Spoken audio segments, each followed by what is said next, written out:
Bonjour à tous et merci d'être aujourd'hui connectés au séminaire TEDx. Je vais vous présenter un article que j'ai rédigé en collaboration avec Didier Basile, qui appartient à l'unité Sciences du CIRAD. Je l'ai rédigé aussi avec Adam Drucker de Biodiversité Internationale, qui a fait des études sur la biodiversité des quinoa cultivés au Pérou, et avec Ernesto Chura, Mario Tapia et Ernesto Chura, qui sont des docteurs en agronomie, qui appartiennent à l'université de l'Altiplano péruvien et qui sont aussi des experts en quinoa. Le sujet de l'article, c'est sur la distribution géographique des parents sauvages de quinoa cultivés sur les Andes péruviens. Et ça a été fait avec une méthode de cartographie participative. Et cet article correspond aussi à un chapitre de mon travail de thèse. Et pour cette présentation, j'ai prévu entre 20 et 25 minutes. Et le plan de ma présentation s'articulera en 5 points qui suivent la structure de l'article. Et sur les résultats et discussions, je ne présenterai qu'une partie des résultats obtenus, mais si ça vous intéresse, je pourrai après faire suivre l'article. Par rapport au contexte de l'étude, je l'ai bien préparé parce que peut-être vous n'êtes pas tous familiers avec la culture de quinoa au Pérou. Alors, j'ai dédié quelques diapositives de contexte. Et lors de la signature de la Convention de la diversité biologique en 1992, le concept de la biodiversité prend en valeur le rôle des communautés locales dans la conservation et le maintien de la biodiversité à travers ses connaissances et pratiques vers la nature. En ce contexte, la Convention souligne que pour réussir à la conservation et le maintien de la biodiversité, la conservation des ressources génétiques dans leur milieu naturel est essentielle. La Convention reconnaît aussi l'importance de la conservation ex situ, mais dans un rôle complémentaire et à faire principalement dans les pays d'origine des ressources. Dans le passé et dans l'objectif de la sécurité alimentaire, la conservation des ressources phytogénétiques a été faite principalement sur les espèces qui représentent un intérêt majeur pour l'agriculture. L'agrobiodiversité, qui intègre l'espace cultivé, les habitats et les espèces hors du territoire des exploitations, prennent une place dominante dans une nouvelle conception de la biodiversité. Et maintenant, les espèces sauvages apparentées à des plants cultivés vont constituer une part significative des ressources phytogénétiques pour l'alimentation et l'agriculture, puisque les qualités de rendement, de résistance et d'adaptation des espèces sont fondées sur une diversité de caractères génétiques que l'on trouve dans les variétés anciennes et dans les formes sauvages des espèces cultivées. La conservation des ressources génétiques végétales était déjà présente pendant les années 1900. Vavilov fut l'un des premiers scientifiques à faire un large travail de prospection pour la mise en place des collections de matériel végétal. Vavilov et ses prédécesseurs aussi ont défini l'existence de 14 centres d'origine de diversification génétique que vous pouvez voir ici sur l'image. Et la région des Andes en Amérique du Sud, que j'ai mis en rouge, correspond à un centre d'origine de diversification génétique d'environ 45 espèces végétales et animales. Spécifiquement, les alentours du lac Titicaca, ici en couleur jaune, et les centres d'origine de Chenopodium quinoa et certaines de ces espèces de parents sauvages. Là-bas, Chenopodium quinoa présente la plus grande diversité et variation génétique. La région du lac Titicaca, qui est partagée entre le Pérou et la Bolivie, se trouve à une altitude moyenne de 4000 mètres. Cette zone montagneuse est fortement contrainte par des facteurs physiques peu favorables au développement agricole.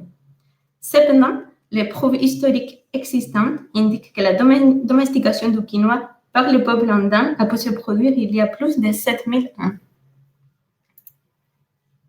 Le quinoa, que j'ai mis ici une photo, c'est en couleur rose, pour ceux qui ne connaissent pas la plante, a été disséminé dans différentes régions et s'est adapté génétiquement à 5 différents habitats. Les 5 écotypes différents, nous travaillons dans cet article et dans mon projet de thèse uniquement avec l'écotype des autres plateaux du Pérou et Bolivie, parce que justement, c'est les lieux considérés leur centre d'origine. Sur les hautes plateaux, le quinoa est cultivé dans des agroécosystèmes traditionnels par des petits agriculteurs. Et dans cette zone, la conservation in situ des ressources phytogénétiques constitue la base de l'alimentation et pourtant, ici, les espèces de parents sauvages sont encore un réservoir important de diversité génétique. Les espèces de parents sauvages prises en compte pour cette thèse sont 7, ici écrits présents sur la diapositive, et ont été reconnues par des chercheurs péruviens comme les plus proches génétiquement du quinoa cultivé. Notre intérêt apporté pour les plantes qui ne sont pas cultivées, j'ai fait la remarque, parce que Chenopodium palidocaule allen, ici le numéro 3, est une espèce qui est cultivée par certaines communautés andanes. Et j'ai remarqué aussi dans le numéro 7 que l'espèce Chenopodium carnosolum s'écrit de deux façons différentes dans la littérature, mais parce que les chercheurs péruviens avec qui j'ai travaillé utilisent un O sur le nom de l'espèce. Alors, j'ai gardé cette écriture pour l'article et pour la présentation. Okay. Bon, le Pérou est un pays très riche en biodiversité et conscient de ces faits, il s'est engagé dans la signature des conventions internationales en faveur de la conservation de la biodiversité et des savoirs locaux, comme par exemple à travers la signature de la Convention de la diversité biologique. La Convention de la biodiversité biologique déclare que les États ont droit de souveraineté sur leurs ressources naturelles. Le pouvoir de déterminer l'accès aux ressources génétiques appartient au gouvernement et est régi par la législation nationale.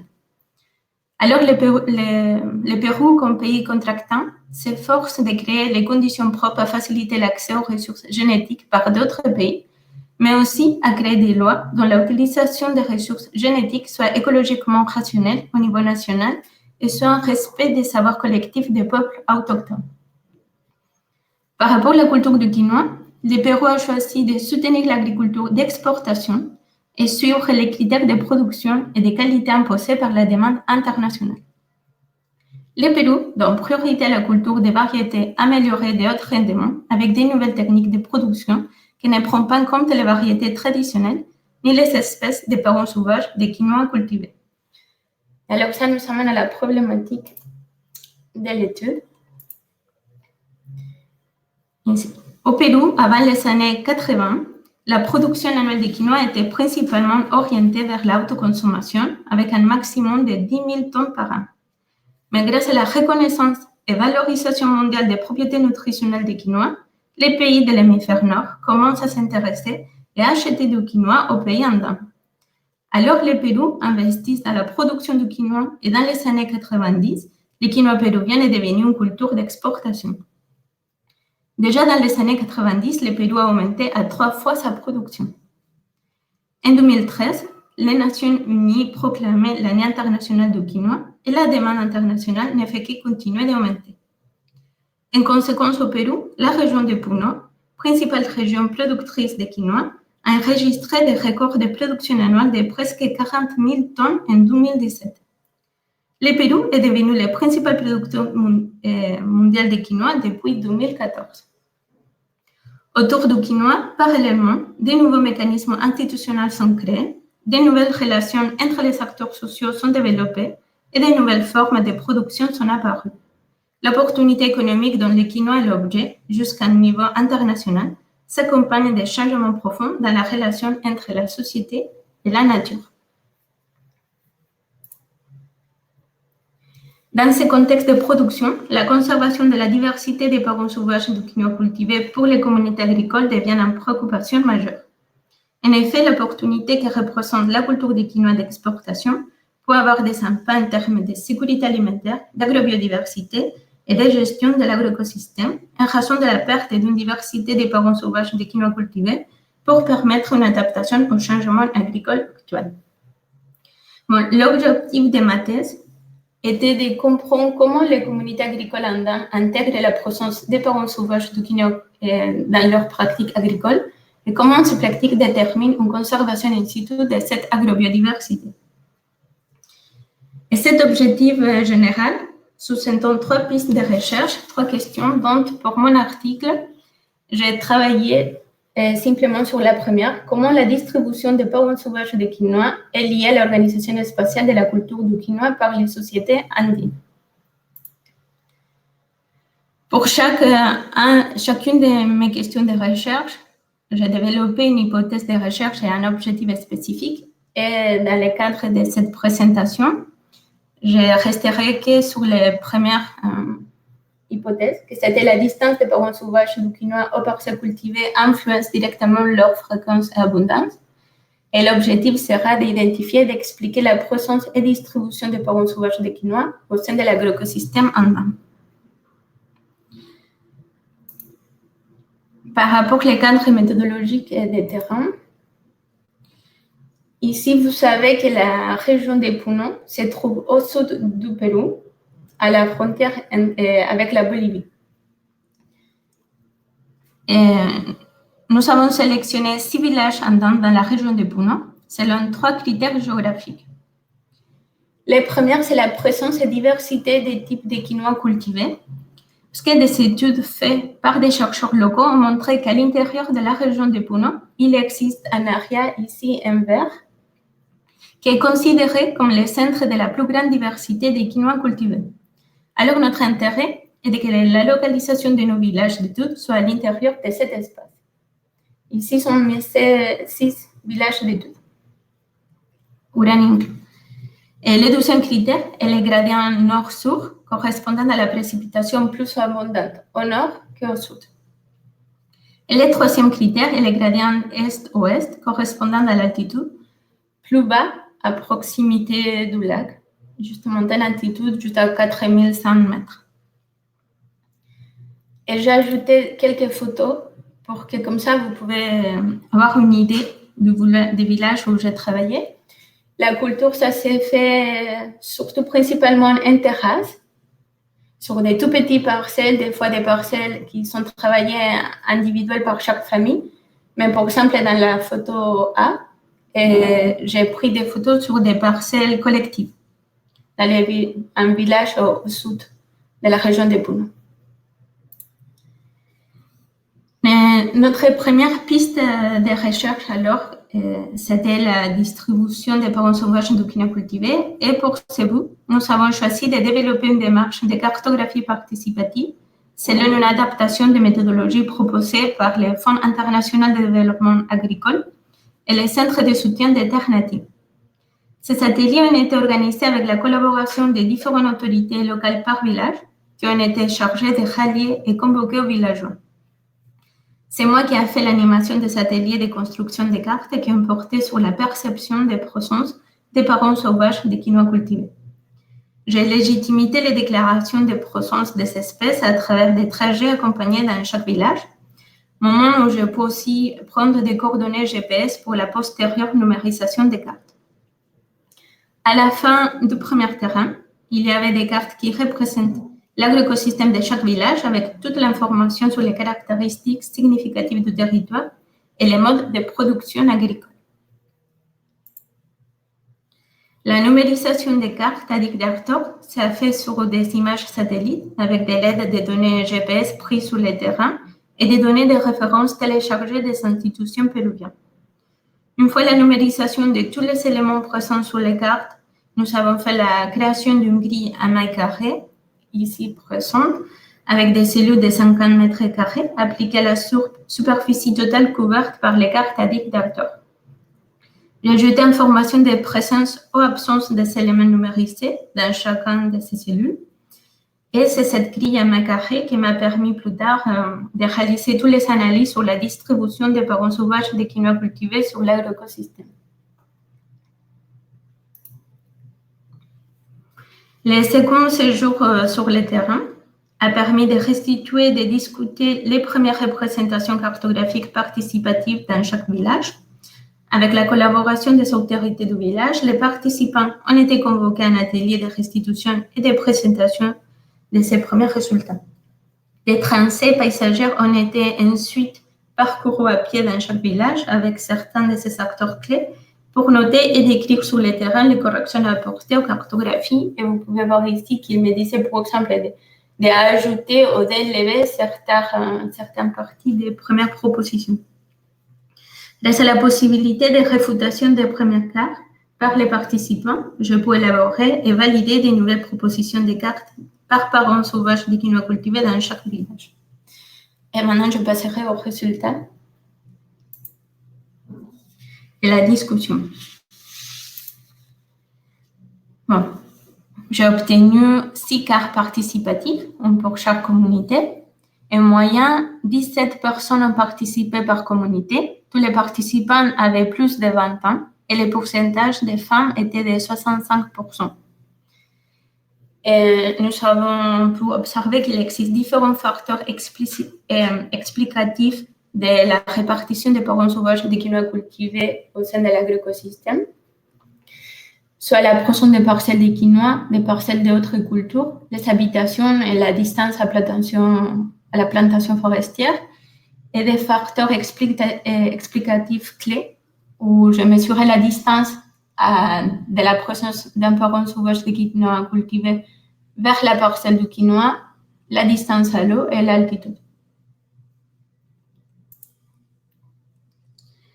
Bon, il faut savoir aussi que dans les Andes, le système de production est basé sur la gestion des risques et la diversification des cultures qui assurent la sécurité alimentaire des familles locales. Et le tableau que vous voyez sur l'écran est un inventaire de Chenopodium quinoa qui est basé sur la classification d'un expert péruvien qui s'appelle Kanawa et sur les informations fournies par les personnes interrogées dans chaque communauté. Les quantités et les types utilisés par saison des types de quinoa sont en fonction des caractéristiques de chaque parcelle. Parmi les 6 communautés, c'est Huetaquita, ici, qui est le seul village qui avait déjà participé à un projet de conservation de la biodiversité agricole, ce qui explique probablement que tous les types de quinoa y étaient présents. Les quinoa les plus fréquemment cultivés dans toutes les communautés étaient les blancas, ici, qui est associé à un type commercial. Les types amarilla et coito étaient également plantés dans toutes les communautés, mais avec un pourcentage plus faible. Urani, c'est un village emplacé au nord de la région, et Huetaquita, qui est un emplacement centre de la région de Puno, sont les communautés avec le plus petit nombre de parents sauvages de quinoa cultivés, c'est-à-dire 5 espèces. Yuracachi, qui a un emplacement sud, était la communauté avec les plus grandes richesses de parents sauvages de quinoa cultivés, et on trouvait les 7.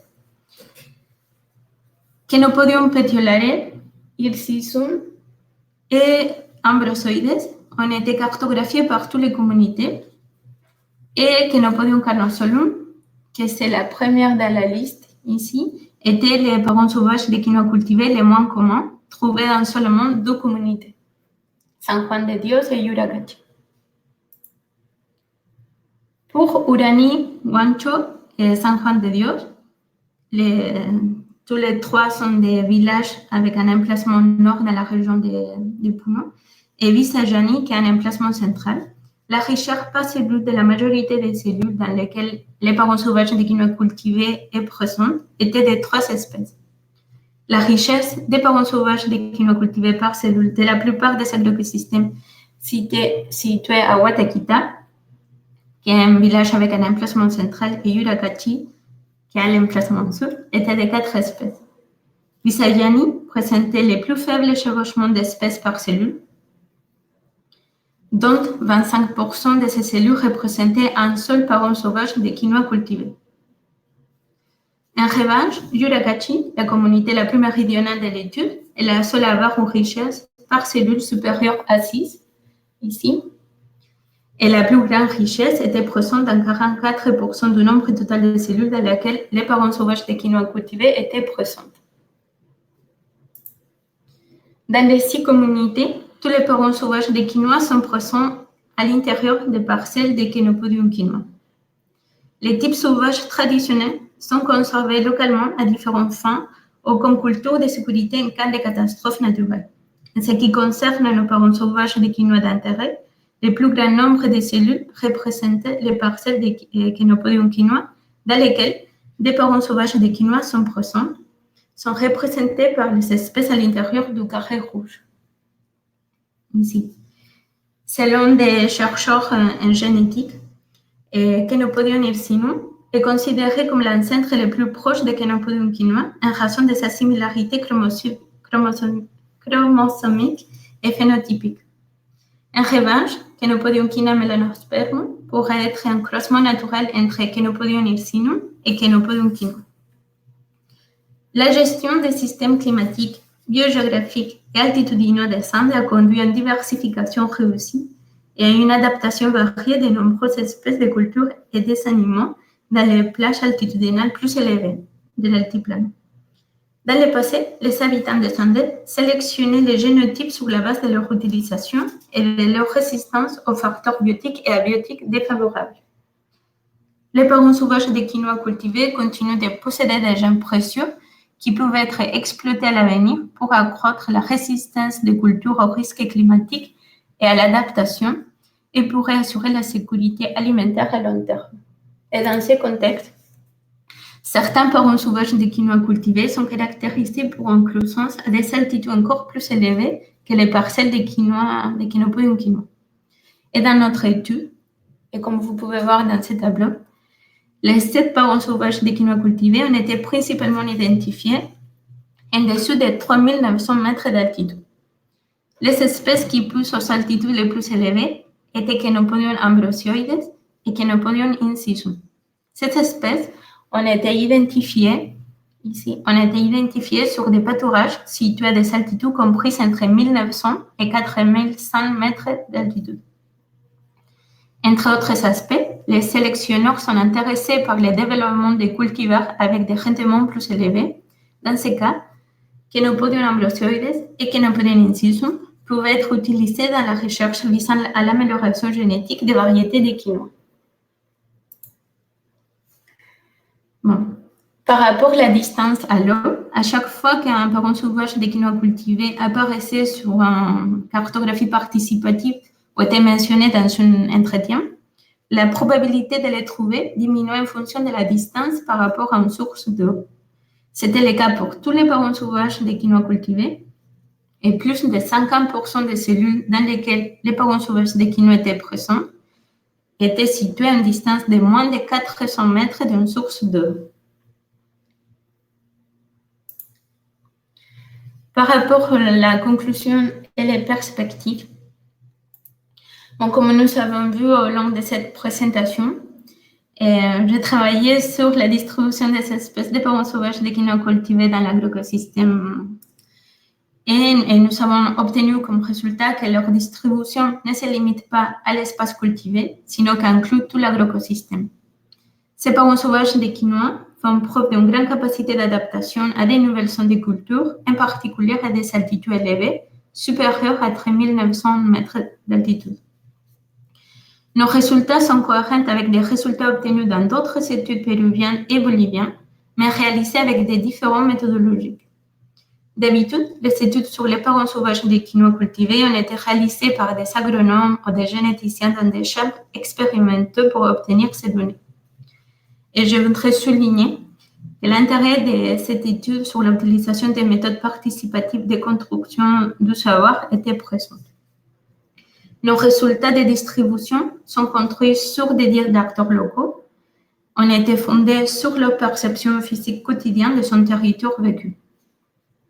L'engagement des villageois sur le projet laisse en évidence leur intérêt et sensibilisation par rapport à la conservation in situ de la biodiversité des parents sauvages du quinoa cultivé. Et comme les rapports des experts comme l'OAFI, il y a un besoin urgent d'identifier les zones prioritaires pour la conservation et le développement de ces stratégies de conservation in situ pour assurer la protection de la recherche de la diversité génétique des parents sauvages et aussi des parents sauvages du quinoa cultivé. Et par rapport au deuxième point, ça a été déjà mentionné que le Pérou est un pays méga divers qui compte un grand nombre d'espèces négligées et sous-utilisées. Et l'un des arguments concernant les parents sauvages de quinoa est le manque de connaissances, ou dans certains cas, l'ignorance de leur distribution et de leurs avantages. Et l'approche d'un système d'information géographique décrit dans cet article est conçue comme un complément à la construction future d'un modèle participatif de conservation in situ des parents sauvages des quinois cultivés. Les résultats révèlent des éléments cruciaux sur la distribution des parents sauvages des quinois qui seront très utiles pour élaborer de nouvelles recommandations pour la conservation in situ de l'agrobiodiversité.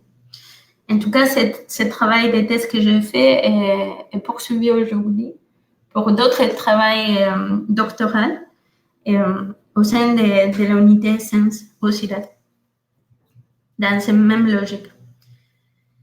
Par rapport au troisième point de la méthodologie, l'application des techniques de cartographie participative s'est avérée très utile pour caractériser la présence et la distribution des parents sauvages à l'échelle de l'agroécosystème, tant pour leur gestion locale que pour la conservation de la biodiversité. Les méthodes de cartographie participative ont relevé les connaissances des communautés sur la présence des parents sauvages des quinois et ont exploré les changements dans l'utilisation des terres. Les méthodologies que nous avons adaptées pour notre étude peuvent être utilisées ailleurs pour la cartographie d'autres parents sauvages ou d'autres ressources phytogénétiques. Et pour finaliser, par rapport aux changements globaux, et compte tenu des pressions sociales, économiques et politiques dans le nouveau contexte mondial du quinoa, en particulier dans les Andes péruviens, la grande diversité génétique traditionnellement préservée dans les systèmes de cultures locaux des Andes est menacée en raison de la demande croissante des quinoa pour l'exportation qui affecte non seulement la biodiversité cultivée, mais aussi les parents sauvages et les espèces sauvages en général. Les changements globaux qui affectent les parents sauvages des quinoa dans les autres plateaux des Andes nécessitent une étude plus approfondie, mais pour préserver l'agrobiodiversité péruvienne, la conservation doit être effective immédiatement. Les politiques de conservation nationales et internationales doivent prendre en compte la complexité des agroécosystèmes andins et se référer à des travaux de recherche multidisciplinaires supplémentaires sur la dynamique des changements de la couverture terrestre et leur importance en tant que moteur de changement dans les utilisations actuelles. La cartographie décrite dans cet article pourrait être exploitée plus en profondeur dans des recherches futures. Et je suis intéressée maintenant, on rédige avec 12 autres collègues un nouveau article où on voudrait utiliser des diagrammes chorématiques comme candidat potentiel pour le partage, la discussion et la compréhension d'informations géographiques sur les parents sauvages des quinois afin de générer des activités de conservation spécifiques dans une région d'intérêt donné. Et si ce type de sujet pour les séminaires TEDx vous intéresse, je pourrais présenter plus tard les résultats de l'article avec la méthode chorématique. C'était ça. Merci Maxime. Je ne sais pas s'il y a des questions. Merci beaucoup. Je crois que Muriel avait des questions, j'ai cru voir dans le chat.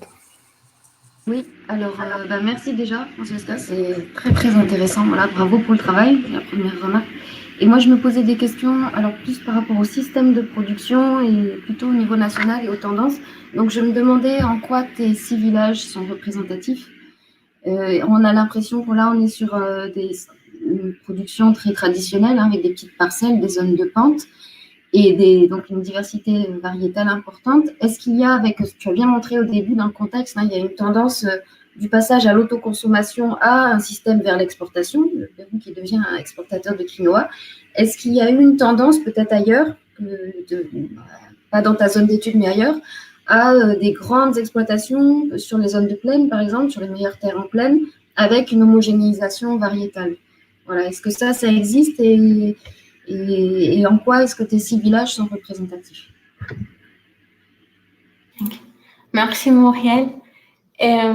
Oui, en fait, comme j'ai travaillé avec des méthodes ethnographiques et surtout sur la perception des villageois, je dirais que j'ai fait beaucoup attention à mes résultats et je préfère dire qu'ils ne sont pas représentatifs au niveau national, sinon vraiment représentatifs pour les 6 villages.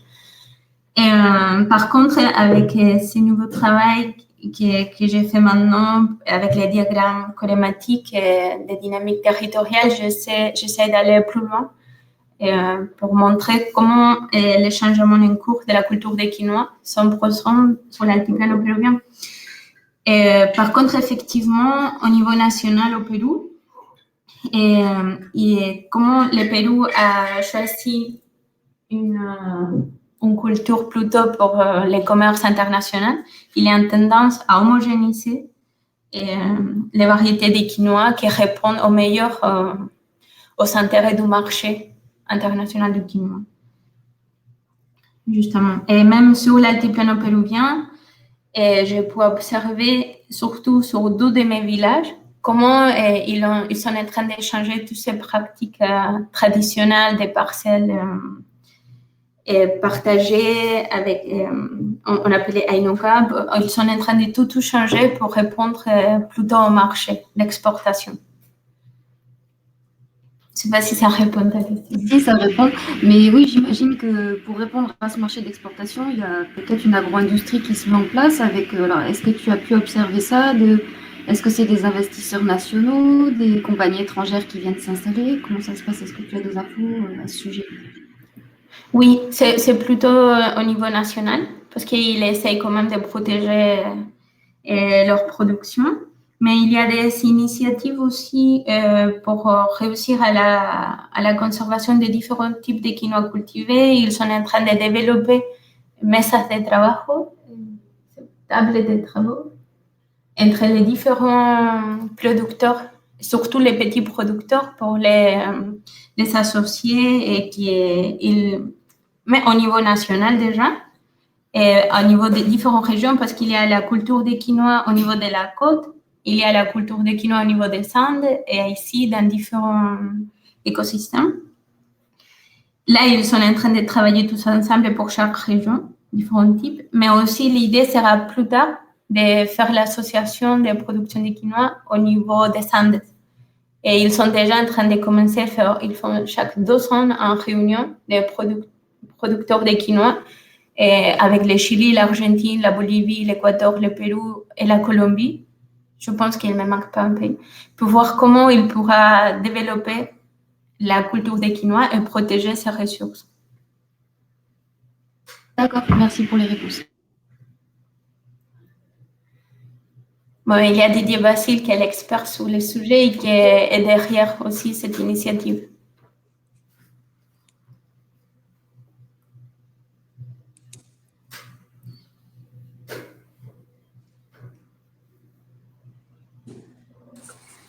Oui, Philippe, vas-y. Oui, merci Francesca. Moi, ma question, c'est après cette expérimentation, est-ce qu'il y a quelque chose qui a changé dans la façon qu'avaient les villageois de considérer leur culture? Oui, effectivement, c'est plutôt au niveau de ma perception, mais le plus grand savoir, parce que ça c'était la 2e partie de mon travail de thèse, c'était identifier qui porte le savoir sur les parents sauvages des quinoa cultivés et l'effet que les gens ont partagé ce savoir et qu'après moi, à travers les ateliers, j'ai présenté des cartes pour voir la présence de ces espèces et l'utilisation de ces espèces a permis justement de partager comment dire, bon, je vais recommencer ma réponse. J'ai travaillé par rapport aux savoirs liés aux parents sauvages des quinoa cultivés. J'ai travaillé selon les genres, l'âge et des ethnies différentes. J'avais ces 3 critères. Et au niveau des résultats, on a pu observer qu'il y avait différents savoirs sur la présence, mais aussi sur l'utilisation, si c'était un homme ou une femme, et selon les différents âges et les différentes ethnies. Et pour autant, à la fin de ce travail, quand j'ai présenté les résultats, c'était très enrichissant pour eux, parce que des fois, les gens ne savaient pas qu'il y avait une espèce présente dans son agroécosystème, dans son village, et qu'ils pouvaient s'en servir peut-être avec des fins médicinaux ou pour améliorer la culture des quinoa va enrichir les sols, protéger des ravageurs, etc. Et je dirais que oui, c'était assez réussi, cette étude, dans cet aspect-là. Merci beaucoup, Francesca. Et Rien. j'avais levé ma main, je ne sais pas si tu vas voir, Maxime, je ne sais pas l'ordre. Je voulais faire une question. Je sais pas, j'ai pas fait gaffe, mais vas-y. Ok, tu es l'animateur quand même. Ok, merci Francesca pour ces fort intéressant. Et comme toi, tu as pas mal parlé justement par rapport aux ressources phytogénétiques. Moi, je me demandé justement les liens qu'il y avait, parce qu'il y a pas mal d'études justement qui ont été faits. D'ailleurs, il y a eu un très important publié à Nature en 2017 sur justement les liens génétiques. Donc, il y a tous les génotypages des quinoa qui a été fait, qui a été fini et comparé justement par rapport à l'exportation aux espèces que commencent à se développer aux États-Unis, ce qui pose justement le problème des maintiens des espèces natives, comme tu l'as bien présenté. Donc, ma question était justement, quels étaient les liens, comme tu travailles avec des gens de l'université au Pérou, par rapport aux équipes qui travaillent dans les génotypages des quinoa pour pouvoir arriver à justement une cartographie détaillée qui peut se faire très facilement puisque toute la donnée génétique elle est là, des distributions géographiques de ces espèces natives, ce qui permettra justement une meilleure gestion. Est-ce qu'il y a des plans à ce niveau-là? Est-ce qu'il y a des passerelles, des collaborations avec les experts qui travaillent sur la génétique des quinoa et tous les phénotypages qui a été fait? Oui, effectivement, il existe surtout associé à l'Université de la Molina, qui est à la capitale du Pérou, à Lima. Et moi, je suis en contact surtout avec Mario Tapia, le docteur Mario Tapia. Et là, ils sont en train de travailler en collaboration avec des généticiens des États-Unis, mais aussi d'Europe et des Pays-Bas, pour essayer d'avoir des informations beaucoup plus détaillées. Mais ils ne sont pas aujourd'hui très centrés, au moins juste, peut-être oui, peut-être je me trompe, mais juste aux dernières informations que j'ai eues, ils en étaient surtout en train de travailler dans Cusco, par exemple, un peu plus, pas encore dans l'altiplano, mais c'est sûr que ça viendra très bientôt. Oui, parce que ça sera super intéressant justement de pouvoir faire que ces différentes communautés arrivent à travailler ensemble pour faire une cartographie qui tienne. Après, une question de curiosité, est-ce que tu travailles à Pérou avec Bruno Locatelli? J'imagine que oui, non? Il est apparemment plus à Lima, mais pendant que j'ai fait ma thèse et que j'ai fait des longs séjours au Pérou, j'étais en contact justement avec lui. Oui, c'est parce que moi, je connaissais toujours son travail participatif avec différentes communautés et que ce qui c'est intéressant, c'est que Bruno, il met tout dans un contexte aussi des services écosystémiques. Donc, justement, le travail que tu fais, ça sera extraordinaire si, en lien avec ce que je mentionne de la cartographie, ils peuvent arriver justement à faire une cartographie de la quinoa, mais en considérant justement de façon plus holistique d'un point de vue de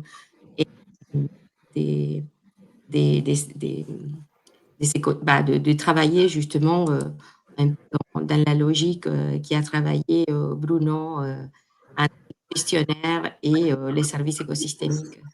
Oui, en fait, c'est un très bon piste pour continuer ce travail. Merci, je prends note.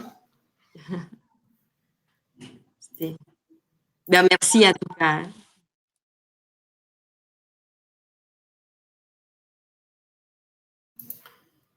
Je pense qu'il y a Léa que vous...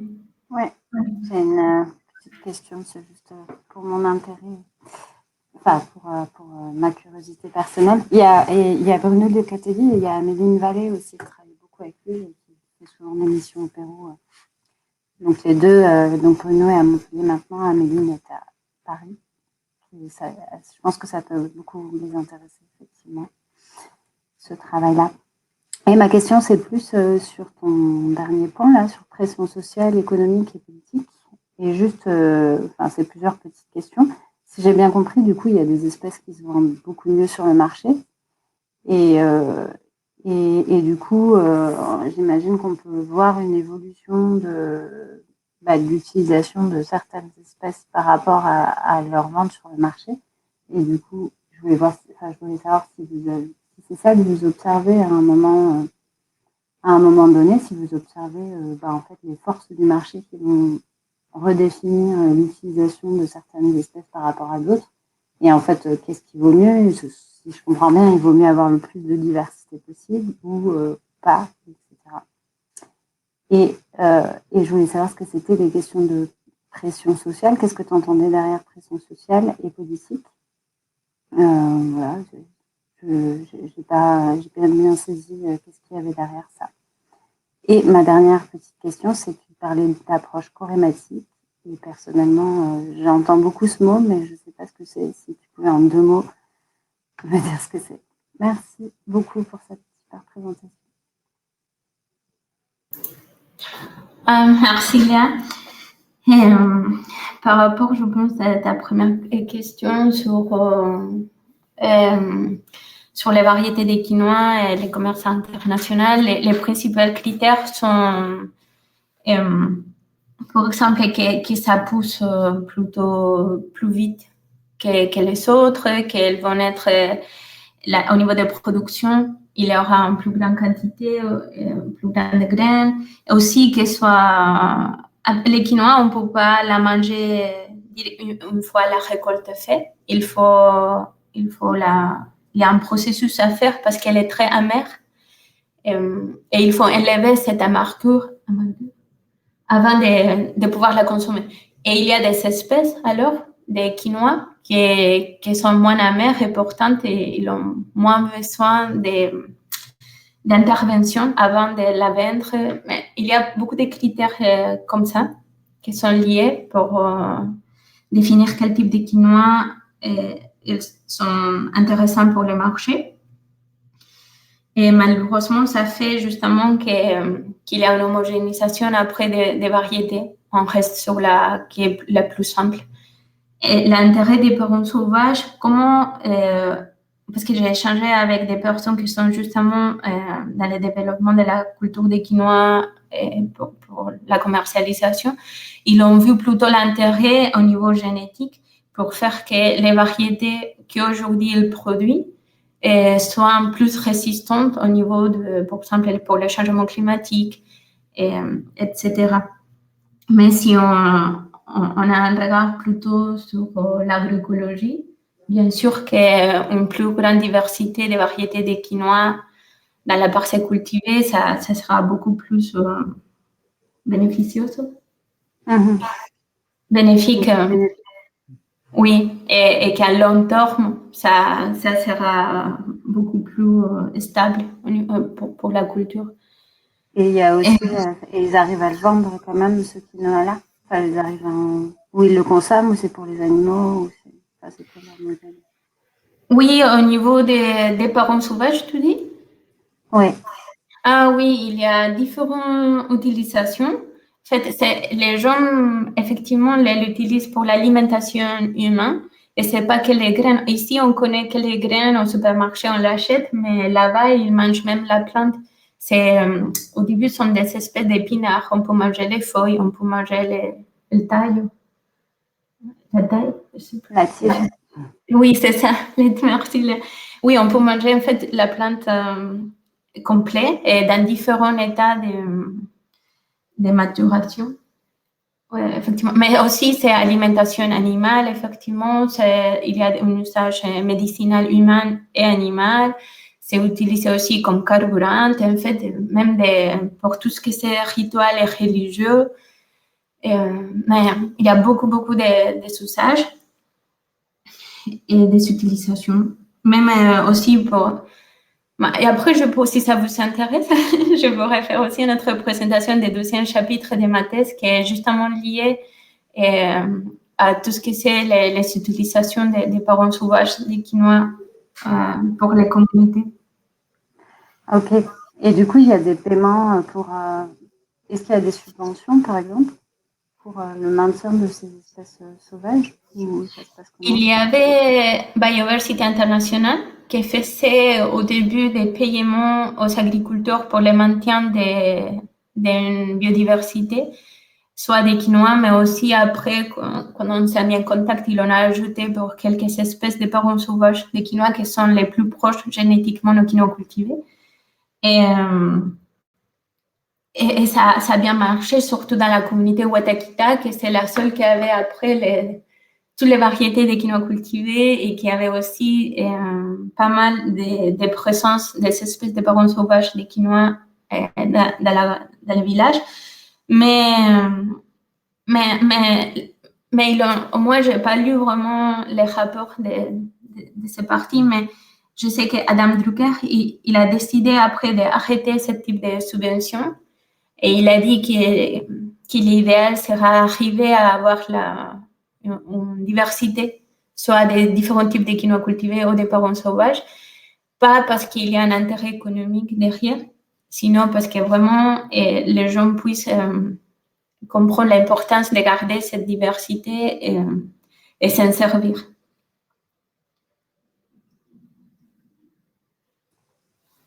C'était arrêté après. Je pense qu'il y avait encore une autre question. Je pense que c'était plutôt pour les pressions sociales. Au moins, comment on l'a compris dans la thèse, moi, j'ai travaillé avec des villages qui sont à faibles ressources. Beaucoup d'eux font la culture des quinoa, par exemple, pour l'autoconsommation. Il y avait certains villages qui ne travaillent même pas avec la monnaie. Et ils sont même dans les trocs. Ça, c'est comme ça, le troc. Et il y avait alors des fortes pressions, on va dire, ils ont beaucoup de besoins. Et au niveau de la direction régionale agricole, ils ont vu que faire la culture des quinoa pour les marchés, soit local, soit national, était une bonne opportunité pour faire des ressources et pour améliorer les conditions de vie de ces villageois. C'était une façon de répondre alors à tous les besoins que les gens demandent, soit de santé, d'éducation, d'alimentation, etc. Ok, merci.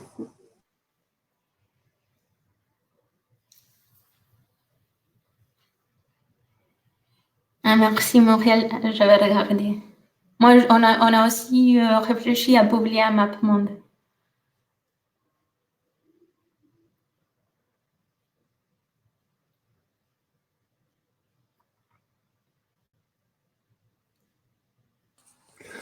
Ok, bah merci beaucoup Francesca. S'il n'y a pas d'autres questions, on va peut-être s'arrêter là. La semaine prochaine, je présenterai quelque chose sur la comparaison des modèles d'interaction spatiale, comme les modèles gravitaires et les modèles d'intervening opportunities. Et la semaine d'après, ce sera Rémi qui présentera. Ok. Bon, merci beaucoup, Maxime, et à tous. Ça m'a fait très plaisir de participer. De rien. Et bon après-midi à tout le monde. Bon Bon après-midi. appétit et merci.